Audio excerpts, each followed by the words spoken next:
Hello. I'd like to talk to you more about Gruebler's equation and in particular paradoxes. As you know, Gruebler's equation can be used to determine the mobility or degrees of freedom of a mechanism. But when there is an incorrect calculation, when Gruebler's equation gives us a value for mobility which doesn't actually match the reality of that mechanism, then oftentimes that is called a paradox.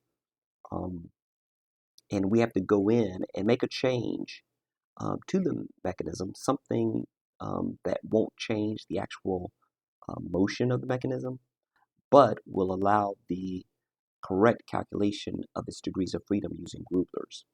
Um, Oftentimes, what we have to have an eye out for are parallel links or rolling members. Those can often lead to an incorrect application of Gruebler's equation. In this particular example that I'm going to show now, um, including too many joints um, or too many links can lead to an incorrect calculation also. And I want to demonstrate that. Here we have a CAM system, and it's important whenever you're dealing with a mechanism and about to determine or try to determine its mobility to kind of have a feeling of what you think its mobility is just by looking at it and trying to ascertain how it moves. Because if you then get a calculation using Gruebler's that's different, that could be your first key that, or I guess let's say first piece of evidence that you may have a paradox on your hands. And so in this case, we have this pink cam um, cylinder that rolls along this axis, and the follower, this little wheel, is connected by what looks like a revolute joint to this horizontal bar, which rides on these vertical rails. So as we turn this cam in the direction shown by this arrow, we'd expect the wheel, or let's say this part of the cam, the higher part of the slot, to move towards the center, causing the wheel to move up. And since it's connected to the bar, we expect the bar to go up as well. So we can't independently move this cam and adjust this bar. The second we move the cam, the bar is moving. They are connected. They are not independent of each other. So I would expect for this system to be 1 degree of freedom. Um, if I was able to independently turn this cam and set the bar, then I would expect it to be 2 degrees of freedom or so. It's also important for me to consider the wheel. Um, this wheel represents a half joint, which means it's a pin and slot situation. You always have a half joint whenever you're dealing with cams. And that rotation of the wheel, well, let's say it like this. The fact that the wheel can either roll or slide means we're not going to really know the angle of rotation for this wheel. So I'd like to kind of retract what I said earlier. If we turn this cam, this bar is going to go up. That's not independent. But the motion of the wheel kind of is. Sometimes it will roll. Maybe it will roll 25, 50 degrees. But sometimes maybe it won't roll that much at all because it's slipping. So that's an independent motion there. So I really would expect this to be a 2 degree of freedom system. So let's go ahead and count up the links and the joints and see what we get.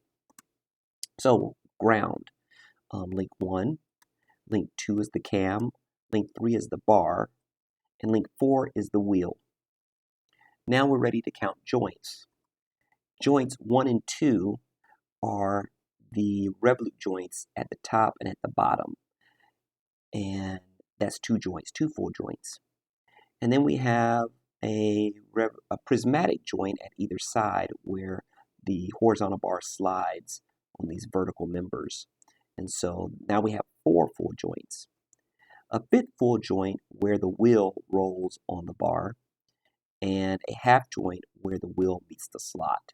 And so we put all that together with Gruebler's equation, and we get M, or the mobility, or the degrees of freedom, equals -2. And that seems weird because before we started, I talked a lot about how this thing moves. And so it's definitely not a preloaded structure, which is what a negative mobility says it is.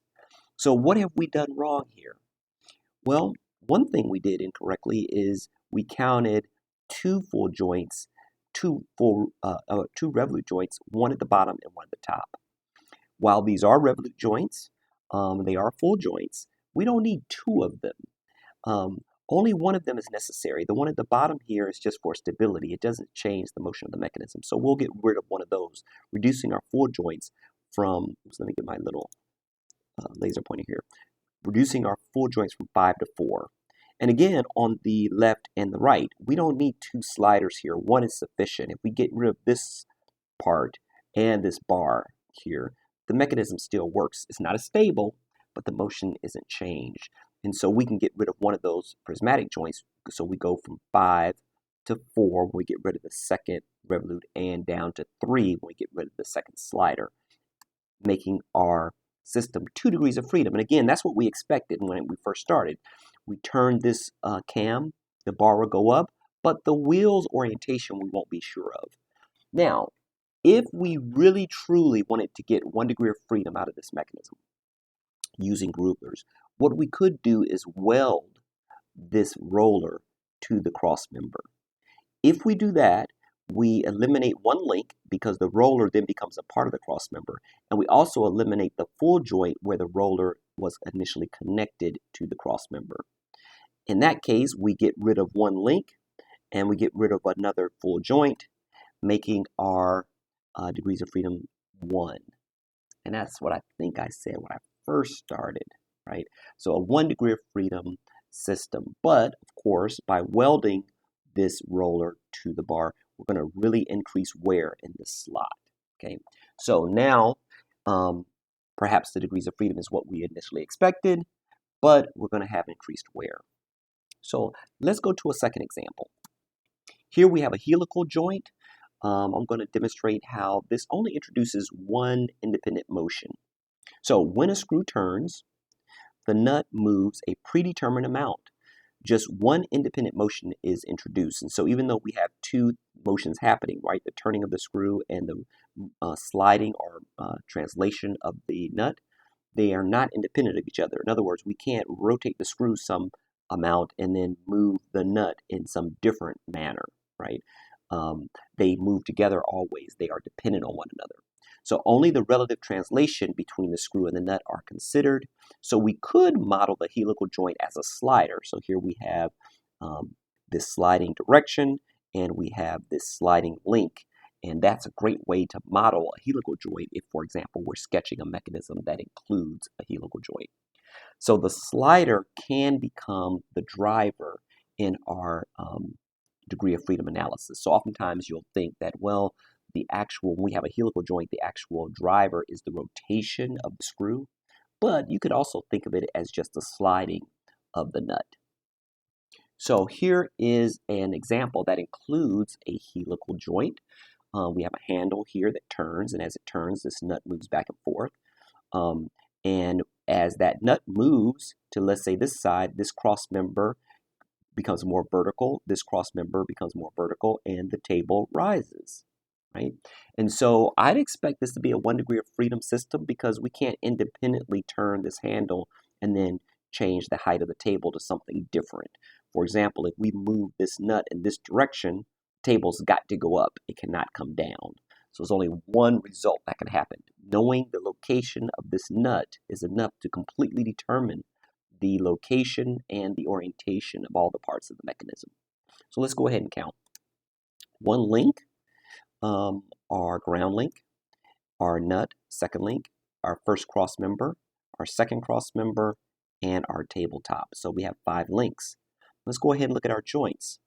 We have the sliding joint. And again, even though this is a helical joint, we're going to model it just as a prismatic slider. So one full joint there.